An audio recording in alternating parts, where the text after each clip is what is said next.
കാര്യം എന്താണെന്ന് വെച്ചാല് എന്റെ യൂട്യൂബ് ചാനൽ ഇപ്പം ക്ലോസ് ആവാറായി. കാരണം ജനുവരി, ഫെബ്രുവരി ലാസ്റ്റോട് കൂടി അത് തീരും.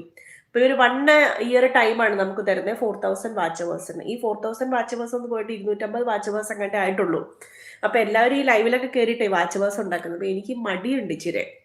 നമ്മളൊരു വീഡിയോസ് എടുത്തു പോസ്റ്റ് ചെയ്ത് പരിപാടി കഴിഞ്ഞ് അവസാനിപ്പിച്ചു. പക്ഷേ വാച്ച് അവേഴ്സ് ഒപ്പിക്കത്തില്ലായിരുന്നു മടി കാരണം. അപ്പൊ ഇപ്പൊ ചെറിയൊരു ചൂട് പോലെ അങ്ങനെയൊക്കെ ലൈവിലൊക്കെ കയറി വരുന്നത്. അപ്പൊ ഡെയിലി വരുന്ന ആൾക്കാർ ഒത്തിരി ഉണ്ട്. എല്ലാ ദിവസവും ലൈവിൽ വന്നിട്ട് സംസാരിക്കുന്ന അങ്ങനെയൊക്കെ. പക്ഷെ നമുക്ക് അത് ബുദ്ധിമുട്ടാണ്. നമ്മുടെ ഡ്യൂട്ടി അവേഴ്സ്, നൈറ്റ് കാര്യങ്ങളൊക്കെ വെച്ചിട്ട് ഡെയിലി ലൈവിൽ വരിക എന്ന് പറഞ്ഞാൽ എന്നെ കൊണ്ട് പോസിബിൾ ആയ കാര്യമല്ല. അപ്പൊ അതുകൊണ്ട് ഞാനങ്ങ് ഒഴിവാക്കി വിടുമായിരുന്നു. പക്ഷെ ഇപ്പൊ എനിക്കത് ആവശ്യമാണ് എന്നൊരു തോന്നല്. കാരണം നമുക്ക് എന്നും നമ്മുടെ പ്രൊഫഷൻ വെച്ചുകൊണ്ട് ഇവിടെ ഫാമിലീനെ സെപ്പറേറ്റ് ചെയ്ത് ജീവിക്കാൻ പറ്റത്തില്ലല്ലോ.